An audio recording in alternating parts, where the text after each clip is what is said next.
Okay, time to get going. We've got a whole topic that we need to take through today in lecture. When you're ready? We've got a whole topic that we're taking through today, reasoning. And we've just come from looking at perception, which is very much concerned with our sensory motor embedding in the world and the basis by which we come to know the world through our senses.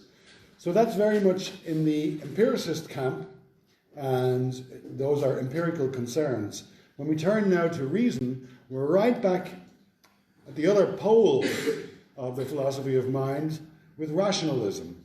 And I hope you remember that founding figure here, René Descartes, who gave us the cogito. Descartes stands as our poster boy for rationalism and rationalist concerns. He had a very strong view of what thinking, thought, and reason were. He said the further the mind is taken away from its proper objects, logic and pure reason, the more likely it is to fall into error. So for Descartes, it was in the realm of reason and logic, those were closely linked for him, that the mind was most at home. And the mind for him, of course, is the rational soul of the Christian man, as it were. For him, animals are automata, and it is this power of reason that serves to pick out humans as uniquely endowed with a capacity which is semi-divine. He is well aware that the senses can be misleading and that the knowledge arrived at through the senses is never 100% certain.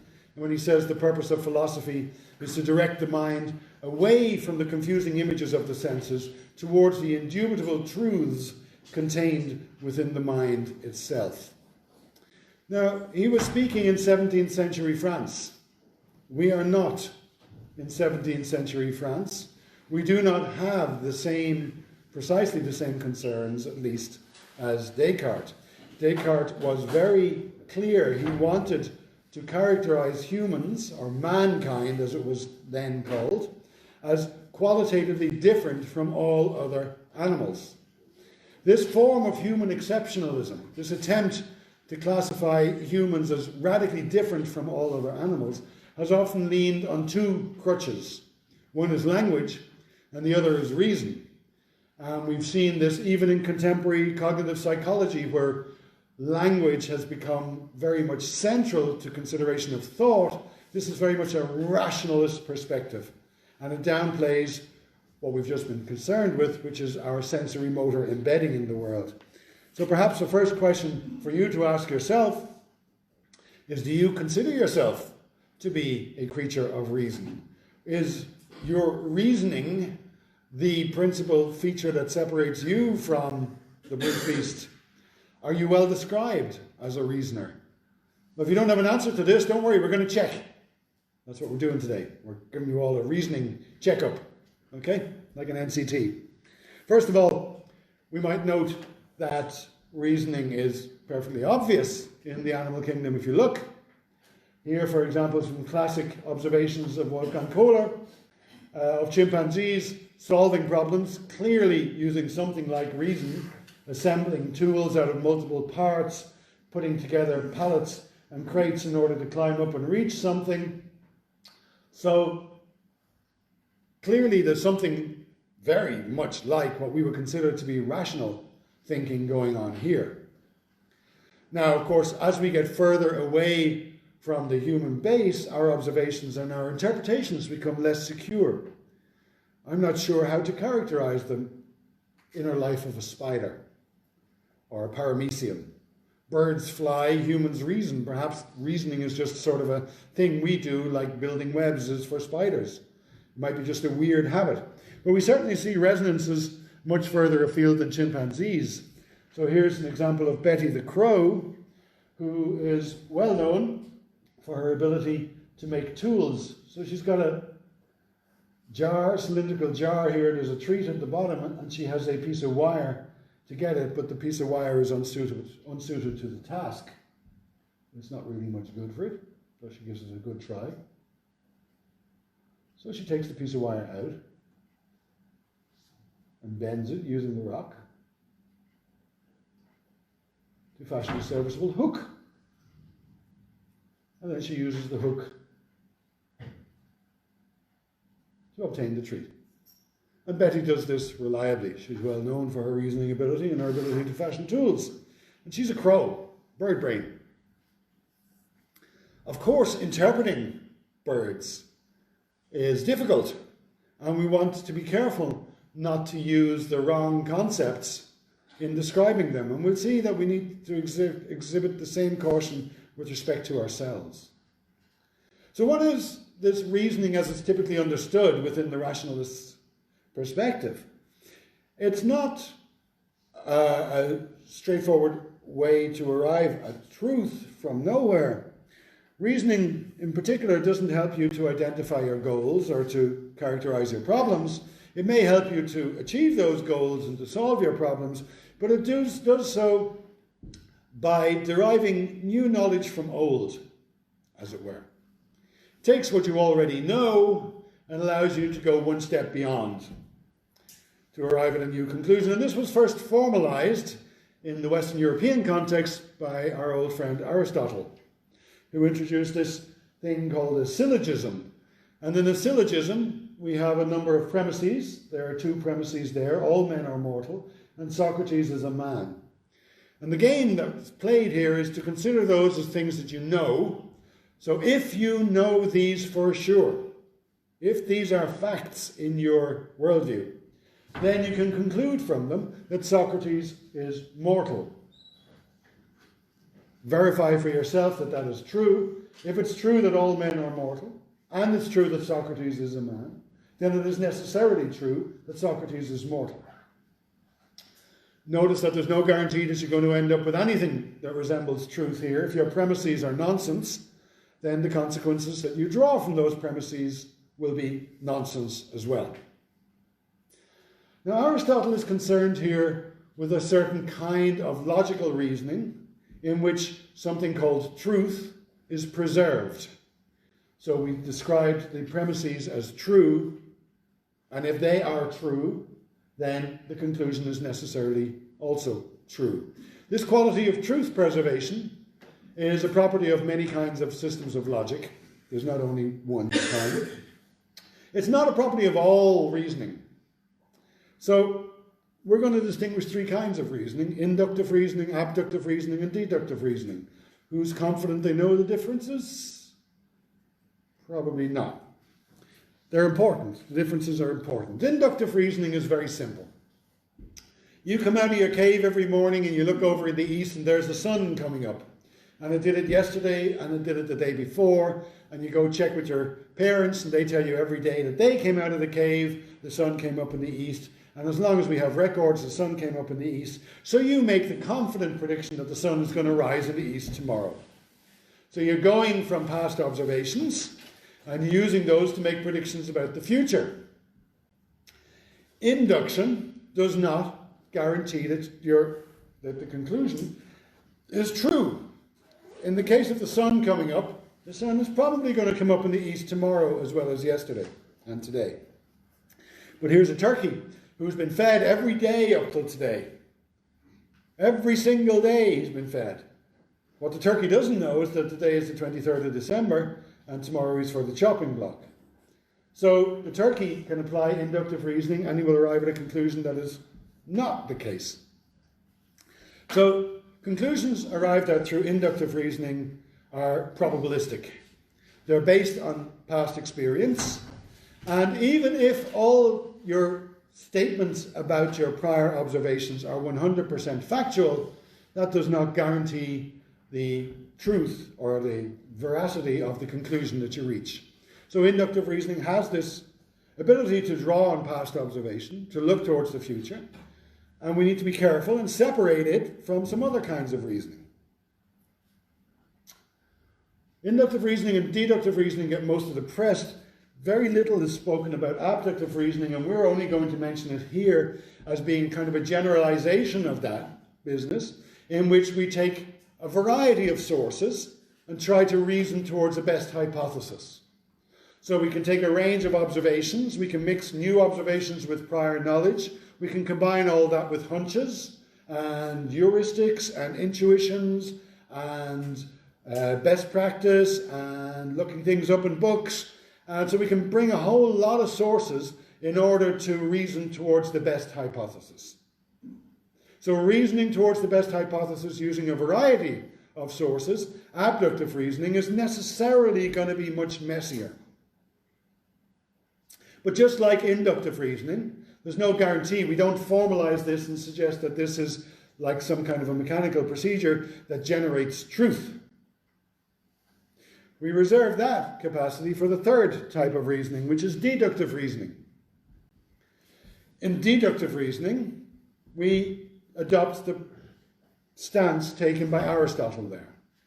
We take as given a set of premises, and we have some rules by which we derive new statements from old. In this way, we work towards a conclusion that necessarily follows from the premises. So we're not interested in getting things wrong here. And this is very much the domain of what people consider to be hard logic. Now, logic is a fascinating subject that we don't have time to go into, but for most of you, it's going to be concerned with matters of truth or falsity. And when we employ deductive reasoning, we employ a process that preserves truth value, but if our premises are stupid, well, our conclusion will be stupid as well. There's nothing we can do about that. So inductive, abductive, and deductive reasoning are good for different kinds of things. And here I'd like to draw your attention to the distinction between scientific inquiry and mathematics. All science is rooted in observation. That's a bit of a strong claim, but I'm standing by it. If it don't have observation in it, it ain't science. There are certain directions in theoretical physics that, on this account, do not qualify as science because they cannot be tested. Scientific inquiry is based on observation, and so it will conclude or predict or explain using observations that are perhaps a good but not a perfect guide to the truth. Mathematics is not based on observation. Mathematics is a domain of reasoning which is curiously detached from the world. And it's a matter of some curiosity as to why mathematics works so well in describing and helping us to come to terms with our observations about the world. So, just to be quite clear, in science, we use inductive reasoning and abductive reasoning. We reason towards the best hypothesis using a variety of methods. In mathematics, we use deductive reasoning. Euclid introduced this in his geometry, where he came up with some axioms, 5 axioms, and some means for deriving new statements from those, which you all learnt in school as the business of theorem proving. Now, science makes use of mathematics to construct models, but those models are mathematical entities, and their relation to the world is necessarily contested. When we lay things out like this, you can see that the business of proving things is possible only in mathematics. It is not ever possible in science. Science is not, I repeat, not in the business of proving things. It is in the business of giving the most solid, reassuring stories, accounts, explanations we have to guide our actions. I'm making a point of this because climate change deniers have a habit of misappropriating science and applying the mathematical criteria for scientific work by saying, look, your science isn't 100% certain, therefore we're not going to make the changes that are necessary. That is evil. That is misusing science. It fails to understand what scientific inquiry is. Science will never generate 100% probability, and to use that as a weapon in argument against doing things when it's quite clear that urgent action is necessary is, I said evil. I think it's evil. Science is not in the business of proving things, and anyone who says science has proven doesn't know what science is. Okay, that's a really important lesson.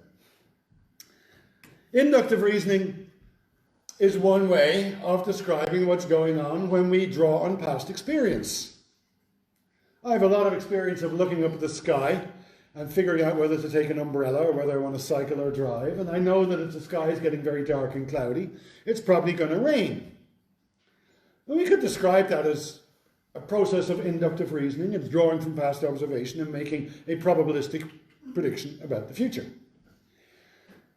What about this one? I have a lot of experience of eating and getting hungry and eating again. Tons of it. I've been doing it my whole life. I'm very, very good at getting hungry and eating. If I don't eat something, I know I'm going to get hungry. It would be a bit odd to describe this as a reasoning process, right? I mean, it does guide my activity somehow. I plan meals. I brought in some lunch today. But I'm not sure that to describe that, to explain my behavior on the basis of inductive reasoning is the best way possible. And let's take another everyday example. You walk into the room and you flip a light switch. Well, you expect the light to come on, right? You have a lot of experience of light switches, and usually when you walk into a room, the light comes on. Now, if we describe this as being behavior motivated by inductive reasoning, you could describe it like that, because you've got a lot of experience of this, and therefore you're making a prediction. We've just characterized this as if we were doing a little scientific experiment when we walk into the room. So the hypothesis is that the light's going to come on, and then we do the experiment, we flip the light switch, and then we observe the results. And either our hypothesis is supported, or we might say confirmed, I'm not sure that's correct, or it's falsified, the light doesn't come on. And if the light doesn't come on, we go, oh, damn, the bulb's blown. Or we've got an electrical fault. We have to suddenly make sense of a whole new situation. But the light coming on or not coming on could be construed as evidence which tests our hypothesis. I'm not sure I think that much when I walk into a room and switch on the light. I don't know if you do. It's certainly one way of describing what's going on, but it is an explanatory account. Well, if it is, then we're being pretty poor scientists. We will encounter evidence that supports our hypothesis nearly all the time. And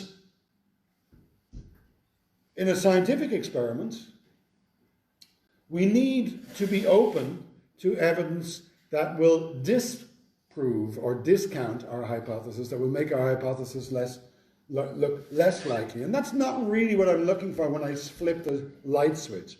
But what if, for example, I'm forming hypotheses not about the light coming on, but I'm being a bit more explicit in my reasoning, so I want to reason about the propagation of a virus, for example, in the population. Or I want to reason about the likelihood of criminal behavior in a person. Or I want to reason about the qualities of a person. When we reason about other people, we need to be aware of the fact that people are notoriously bad at questioning their own assumptions. And this is confirmation bias. Confirmation bias underlies a lot of our resistance to evidence that really should make us think better. We happily engage with news stories, accounts that support our general worldview, and we are notoriously bad at taking account of anything that might challenge our worldview. So this little cartoon makes that quite clear. And confirmation bias can be characterized as a real problem in our society. If you hold racist views, sexist views, ableist views, ageist views, xenophobic views, and you are constantly reinforced in those views by every example you meet that accords with your view, and you ignore negative evidence, then we've got a real problem of intransigence. And this makes things like the media bubble of Fox News so very dangerous, because people constantly find something that supports their worldview, and very often they ignore everything that will discount it. The gambler at a Las Vegas roulette wheel will notice those occasions when he or she wins, but will often discount those occasions when he or she loses. Here's an advertisement trying to recruit nurses, which plays on this. And it plays on the fact that there's probably in most of our worldviews some kind of stereotypical bias which assumes that a nurse is going to be a woman. So we do need to be aware of confirmation bias in our thinking, because it is a real problem when it comes to understanding how people function in society. But I don't want to tell you that this is always going to be a good explanation of what's going on when people seem to exhibit confirmation bias, because we can describe situations in which someone appears to exhibit confirmation bias. We can describe it adequately using that term when it's clearly inappropriate. Here's an example. You remember Skinner's superstitious pigeons. They're kept in their little Skinner box, and they're kept at 2/3 of their body weight, so they're starving and motivated, and food arrives at random intervals. There's no rhyme or reason to it. And the pigeons develop stereotypical behavior that seems, if they were little Protestant reasoners, it seems that the pigeon is going, I wonder what made my food appear. What was I doing immediately beforehand? I'll do that again. And they keep doing it, and every time it coincides with the appearance of a food pellet, that behavior is reinforced. And when the food pellet doesn't arrive, they discount this. So the pigeons are clearly exhibiting confirmation bias. But hold on. That may be a good way to describe them, but is it an account of what's going on? They're birds. They're not reasoning like little Christians, right? So be careful when human behavior is accounted for in terms of underlying processes of belief and reason. That may be descriptively adequate, and it may be a very important way of characterizing things, but it may not be. We may want to look harder if we want to really understand what's going on. Now, Daniel Kahneman is an economist who's won the Nobel Prize for his very insightful work on human reasoning and our limitations as human reasoners. There's a whole bunch of biases there from his book, Thinking Fast and Slow. One of them is confirmation bias, and there are very many others. And it's very useful to be critical of your own thinking process, and for educators to be aware that we consistently exhibit such biases. But just because someone can be described in that way doesn't mean it's a good account of what's going on, and I encourage you not to accept such stories as final. So now we're going, with that little preliminary task, we're going to play a little game. Going to check your reasoning. The rule of this game is we're going to be considering sequences of 3 numbers. There's 1, 2, 4, 6. It accords with a rule, which I'm not going to tell you, and you're going to give me sequences of 3 numbers in order to try and uncover what the rule is. And as soon as you think you know what the rule is, say it. So I'm going to wait here and wait for your results. So give me 3 sequences of 3 numbers and find out that rule. 3, 6, 9. 3, 6, 9. Accords with the rule. 4, 8, 12. 4, 8, 12. Accords with the rule. 8, 10, 12. 8, 10, 12. Accords with the rule. 7, 8, 9. 7, 8, 9. Accords with the rule. 11, 21, 32. 11, 21, 32. Accords with the rule. 5, 4, 3. 5, 4, 3. Does not accord with the rule. Anyone want to say what the rule is? The numbers have to go from smallest to largest. Yes, ascending numbers. So we got to the rule, and in so doing, you were given an example that suggested it might have something to do with even numbers and steps of 2. The way to test that is to generate something that does not involve even numbers and does not involve steps of 2. Here we have steps of 3 and odd numbers, so repeating very many of the properties of this.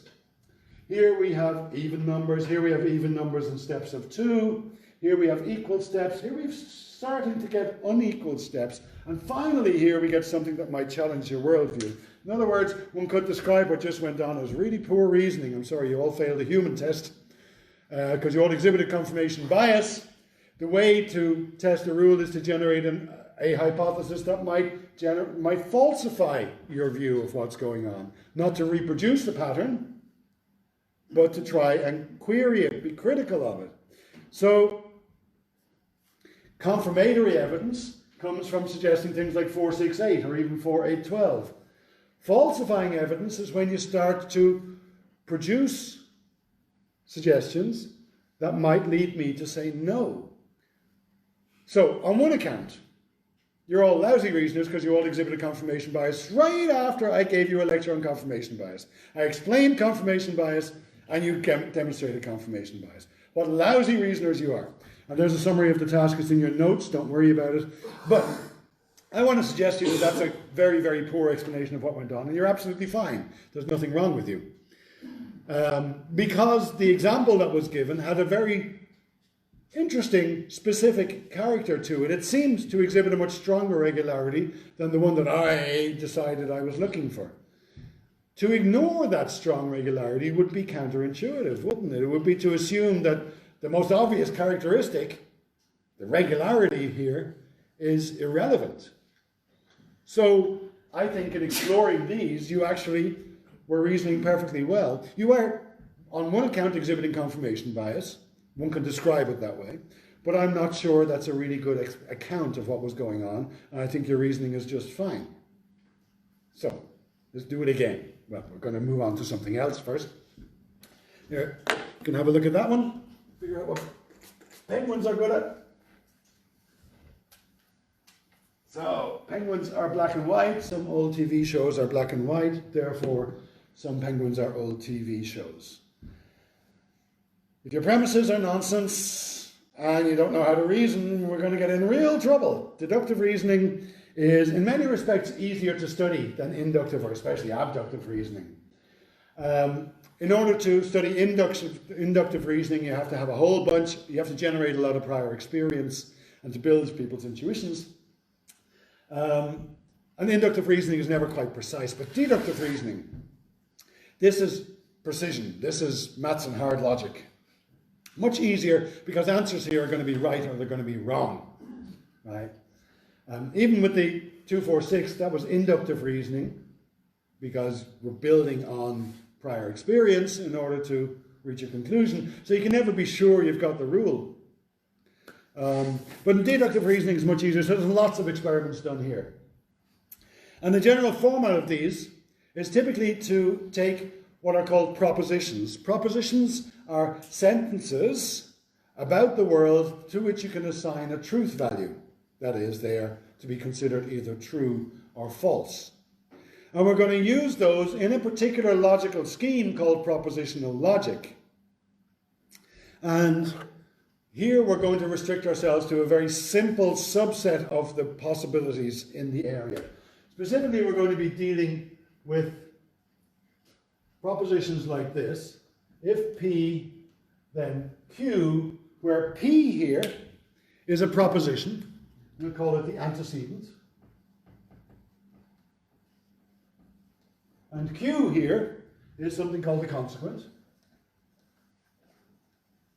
And this is going to be our first premise.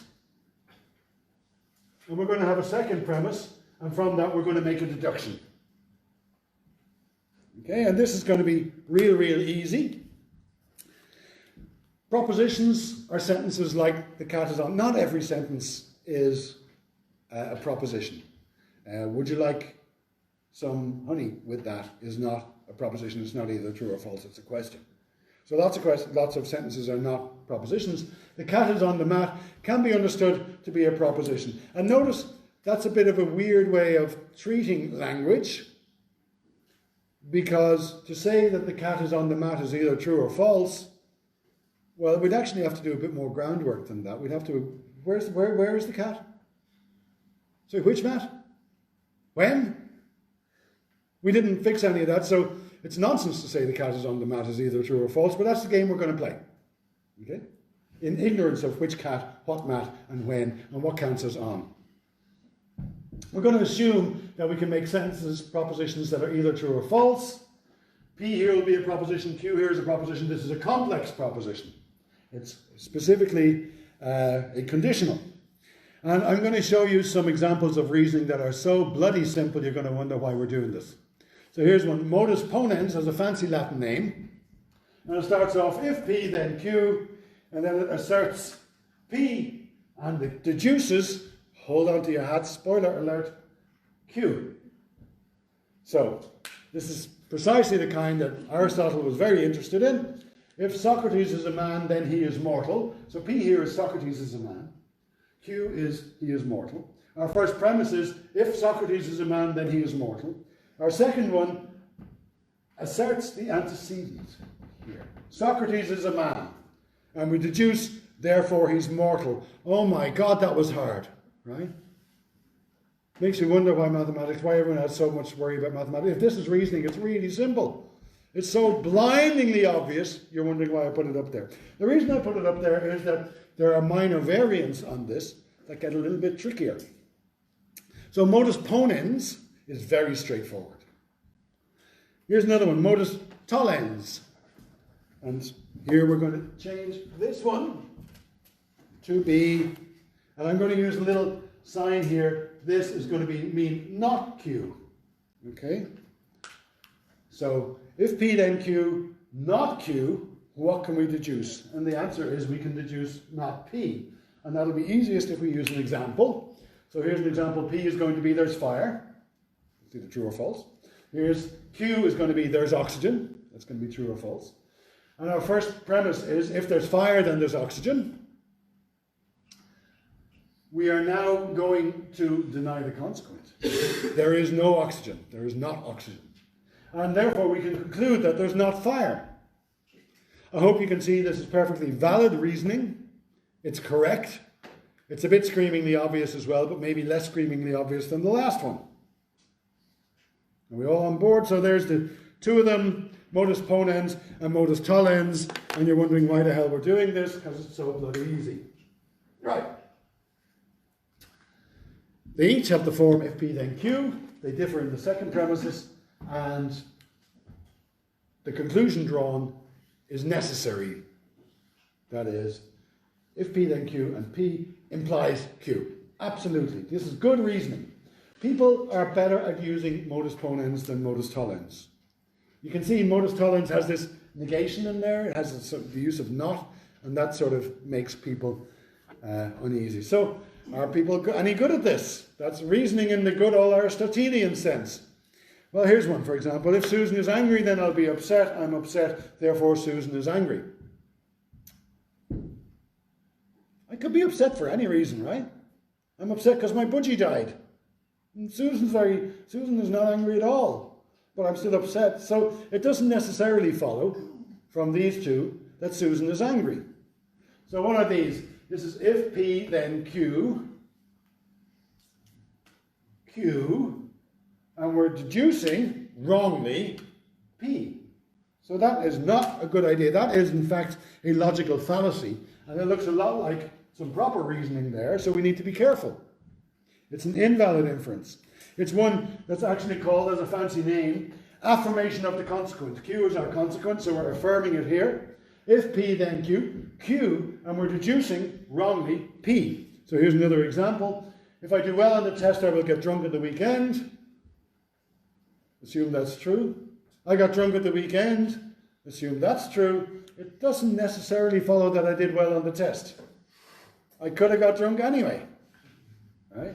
So we need to beware because these fallacies are very close to valid reasoning. And I may or may not have done well in the test. It's just a flawed argument. Affirmation of the consequent is the first one. They all have fancy names, these. Modus ponens, modus tollens, affirmation of the consequent, and now we're going to have denial of the antecedent. So the antecedent, you remember, was P. So we're going to deny the antecedent by saying not P. And what can we deduce? Well, if we deduce not Q, we've made another blunder. So here we go. If I do well on the test, I will get drunk. I fail the test. Not necessarily the case that I will not get drunk. Yeah? It doesn't follow. The conclusion does not follow from the two premises. So this is also highly suspect. So there they all laid out. Now I hope this isn't going to wreck your head. I've just changed P and Q into A and B. Mathematicians, logicians do this kind of thing all the time. Right? We can affirm the antecedents. Let's do them here. Affirm the antecedent P, and in which case we can conclude Q. We can deny the consequent, not Q, therefore not P. That was modus ponens and modus tollens directly.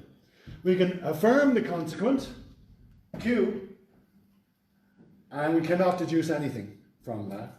We can deny the antecedent, not P, and we still cannot deduce anything. So here's 4 little very similar templates that illustrate very bog standard reasoning, and 2 of them are valid and 2 of them are invalid. There have been lots of experiments done on these. They're typically given to university students, and guess what? People don't do very well. They tend to judge modus tollens as invalid when it's valid, and they tend to accept the 2 invalid forms as valid. So now we're going to do a test. And look, like a magician saying there's nothing up my sleeves. I gave you a lecture on confirmation bias. I then gave you a test and you exhibited confirmation bias. Okay, there should be warning signs going off. I've just given you a lecture on 4 reasoning templates. I'm going to ask you to reason. And you're going to get it wrong. Okay, here's the game we're playing. It's by the same guy. Here's our rule. If there's a vowel on one side, then there's an odd number on the other side. Which cards do we have to turn over to test the rule? I'm giving you 30 seconds to make up your mind, and you're not allowed to change it after that.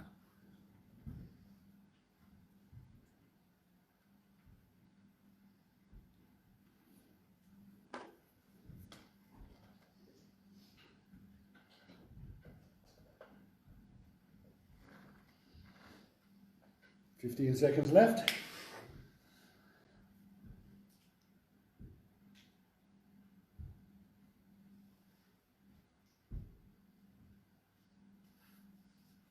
Okay, you don't change your mind anymore. Who votes we turn over A? I'm going to go with maybe 40% of the class. Who votes we turn over D? I'm going to go with 5%. Who votes we turn over 4? I'm going to go with 15%. Who votes we turn over 7? I'm going to go with 20%. Wow. These correspond to the 4 examples we just had. If there's a vowel on one side, then there's an odd number on the other side. A, there's a vowel on one side. We better check. Because if there's not an odd number on the other side, then our rule is wrong. So the 40% who said A are correct, and that's modus ponens. If there's a vowel on one side, then there's an odd number on the other side. If there's not an odd number, then there can't be a vowel, modus tollens. So not an odd number is 4. So we have to check that, because if we turn 4 over and there's a vowel, our rule is false. So about 15% of you said that one. If there's a vowel on one side, then there's an odd number on the other side. D is not a vowel, so that's not P. So that's denial of the antecedent. Our rule says nothing in that case. It doesn't matter what's on the reverse of D. It can be an odd number or an even number. 5% of you suggested we turn that over. That is wrong. If there's a vowel on one side, then there's an odd number on the other side. There's an odd number, but it doesn't matter what's on the other side. It can be a vowel or it can be not a vowel. The rule says nothing about that. So that is denial of, assertion of the, what is it? Denial of, no. We've got the assertion of the consequent. So these 4 cards map onto the 4 cases we just saw. I enumerated the 4 cases to you. I warned you this was coming. We agreed that this is very, very simple. So you all absolutely fail. Once more, I've proved you're not human. Ha! There they are, absolutely laid out. And it's actually, once more, I'm going to suggest to you that actually you're fine. About 5 to 10% of university students get the right answer on this. Well, I don't know if it's improved by delivering a lecture on exactly those 4 cases beforehand. The notes will walk through those, why A is modus ponens, why 4 is modus tollens, why 7 is affirmation of the consequent, and D is denial of the antecedent. Now, you can work through those on your own. My point when I was talking about confirmation bias and inductive reasoning was not to declare you inhuman. My point was to cast a critical eye on an account of your reasoning that suggests that this is a good way to understand your behaviour. Now, I could have given you something which can be described in exactly the same way, and 100% of you would get it right. Logically, it's exactly the same set of choices. I'm going to mix them up a little bit, so you can't quite see which is which, and you can figure that out for yourself. But here's a basic rule that you're all familiar with. If you're in a pub, you need to be over 18 to drink booze, right? So here's 4 cases. You're now on our committee for checking the licensing laws. You walk into a pub and you see someone drinking a Coke. You don't bother checking their ID. It doesn't matter what their ID is. You see someone drinking a beer, well, you better check their ID. You see someone who's 16 years old, you better check what they're drinking. You see someone who's 20 years old, who cares whether they're drinking a Coke or a beer? Not one of you would have made any errors on this. I leave it as an exercise to yourself, just to drive this home, to map those onto the 4, but they map onto our 4 friends: modus ponens, modus tollens, affirmation of the consequent, and denial of the antecedent. So it's not the case that you're poor reasoners. The task I set you was deliberately abstract. There's no particular reason for you to care about vowels and odd numbers on cards, is there? If they were important to you, you'd be very good at reasoning for them. I'm going to hazard a guess. The question of whether you're allowed to have a drink or not is something that is meaningful to you, whether you drink or not. It's something you're entirely familiar with, and you're quite good at reasoning under those circumstances. In other words, meaning matters, right? And the way we've discussed reasoning now is as if you were abstract logic machines. So we might want to come back to Descartes, who says logic and reason, pure reason, this is the natural home ground of the mind. This is what makes humans humans. There's reason, pardon the pun, to be suspicious of such an account. Now, we looked at a very, very simple template in which we limited the kind of propositions we were dealing with to some very, very simple options. We could expand this a little bit. And my examples here are taken from Groundskeeper Willie. They imply nothing about French people. So here's some syllogisms, but we're going to allow, instead of simply assertions, P and Q, we might include the quantifiers, all, some, or no. So all Frenchmen are cheese eaters, all cheese eaters are surrender monkeys, therefore all Frenchmen are surrender monkeys. Groundskeeper Willie again, I stress. The point is that the reasoning here is valid, but the number of possible combinations just went up from 4 to 512 with this little change. By allowing all, some, no, and not, we now have 512 possible variants on this simple syllogism. So here's another one: all Frenchmen are cheese eaters, some cheese eaters are farmers, therefore some Frenchmen are farmers. And you're scratching your head and going, hang on, will I draw a Venn diagram and see, is that correct or not? You can see with if 4 was taxing you unduly, 512 is going to get us into disastrous territory altogether. It's going to be really difficult to police people's reasoning and also to explain people's behavior on the basis of reasoning. So we've looked at various kinds of reasoning: inductive reasoning, abductive reasoning, and deductive reasoning. We had least to say about abductive reasoning because it's the messiest. It allows us to draw on all kinds of sources to reason towards the best hypothesis. That's probably what we're always doing in all cases. But we identified 2 special cases: inductive reasoning, where past observations allow you to make probabilistic predictions of the future. There's always a degree of uncertainty. And deductive reasonings, where you go from premises to conclusions, and truth value, understood as a property of propositions, is preserved if you do things correctly. Those are rather abstract accounts, and if someone suggests that a person's actual behavior is to be explained because this is how their mind works, caution is warranted. So we've both demonstrated that you are excellent reasoners and lousy reasoners today, and we've demonstrated that pigeons are excellent reasoners and little scientists, and we really, really need to be careful. So we're going to finish with a little really super practical advice from 1681 from Andrew Marvell, the poet, to his coy mistress. You may remember this. I don't know if you did it for the leaving cert. Spoiler alert, the plot of the poem is he wants to get his girlfriend into bed. His argument runs as follows. Had we but world enough and time, this coyness lady were no crime. Look, had we but world enough and time, if P, this coyness were no crime. Thank you. But at my back I always hear, I've skipped a bit, sorry. But at my back I always hear time's winged chariot hurrying near, and yonder all before us lie deserts of vast eternity. Not Q. That's not Q. Now therefore, while the youthful hue sits on thy skin like morning dew, and while thy willing soul transpires at every pore with instant fires, now let us sport us while we may. Not P. It's denial of the antecedent, so if anyone tries this on you in a pub, you just slap your denial of the antecedent card down and demonstrate your powers as pure reasoners. We'll pick up a new topic on Thursday, okay?